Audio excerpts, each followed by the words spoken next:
अच्छा, अब हम लोग के पास आ जाता है चैप्टर 9 जो कि reticular formation and limbic system है। इसमें जो सबसे पहले मैं आपको बताऊंगी कि आप ये जो ब्लू हेडिंग में रेटिकुलर फॉर्मेशन लिखा है ये पढ़ लीजिएगा ताकि आपको पता हो कि रेटिकुलर फॉर्मेशन क्या होती है। ठीक है, इसके बाद efferent projection and efferent projection just आप रीड कर लीजिएगा। ठीक है, ताकि थोड़ा सा आपको कंसेप्ट हो।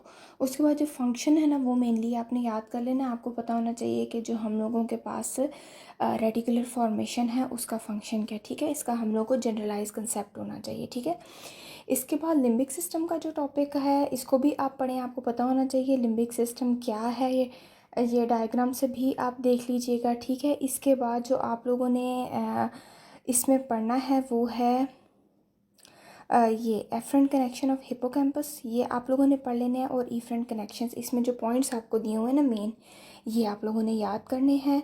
और उसके बाद जो लिम्बिक सिस्टम का फंक्शन दिया हुआ है ना ये भी आप लोगों ने याद करना है। आपको पता होना चाहिए मेनली जो इसमें चीज़ पता होना चाहिए वो ये होना चाहिए कि रेटिकुलर फॉर्मेशन क्या है, उसका फंक्शन क्या है, और लिम्बिक सिस्टम क्या है और उसका फंक्शन क्या है। ठीक है, ये बड़ा शॉर्ट सा चैप्टर है।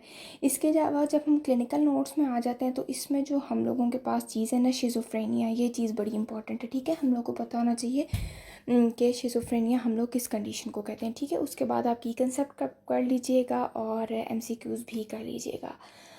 इसी में मैं आपको चैप्टर 10 का भी बता देती हूँ। चैप्टर 10 जो है वो हम लोग के पास बेसल गैंग्लिया का है। सबसे पहले जो है वो हम लोग को पता होना चाहिए कि बेसल गैंग्लिया क्या चीज़ है। ठीक है, उसके बाद ये कॉर्डेट न्यूक्लियस और लेंटिफॉर्म न्यूक्लियस जो है ना इनकी जैसे आपने शॉर्ट डेफिनेशंस करनी है। ठीक है, इसके बाद जो है ना वो हम लोग ये जो कनेक्शंस हैं ना इन पर आ जाते हैं। ये जो छोटे छोटे पॉइंट्स लिखे हुए हैं देखें आप ग्रीन हेडिंग्स के अंदर ना छोटे छोटे पॉइंट्स लिखे हुए हैं, ये आप लोगों ने देख लेना है। ये जो इधर फ्लो शीट डायग्राम बनी हुई है ये भी आप लोगों ने देख लेनी है। ठीक है, ये आप लोगों की हेल्प करेगी याद करने में और कंसेप्ट ग्रैब करने में। ठीक है, उसके बाद जो है ना वो बेसल न्यूक्लियर फंक्शन आपको पता होना चाहिए। ठीक है, ये जस्ट बिल्कुल देखें छोटा सा चैप्टर है। ठीक है, इसमें से जो 2-3 चीज़ें थी वो मैंने आपको बता दी हैं किस हिसाब से करनी है, किस किस जस्ट डेफिनेशन करनी है, क्या चीज़ फ्लो शीट से करनी है और क्या चीज़ हम लोग को सही तरह से याद होनी चाहिए। ठीक है, इसके अलावा जो इसके क्लिनिकल है ना उसमें हम लोग के पास ये जो हंटिंगटन डिजीज़ है ये हम लोग को पता होना चाहिए क्या होता है।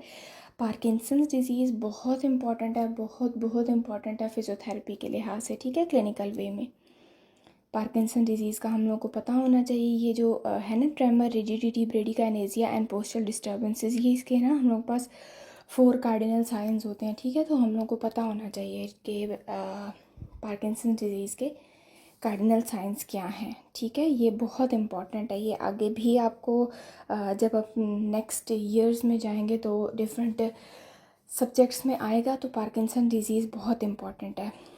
ठीक है, इसके अलावा ये एथिटोसिस जो है इसका भी कंसेप्ट आपको पता होना चाहिए क्या होता है। इसके बाद की कंसेप्ट पढ़ लीजिएगा और एमसीक्यूज़ भी कर लीजिएगा।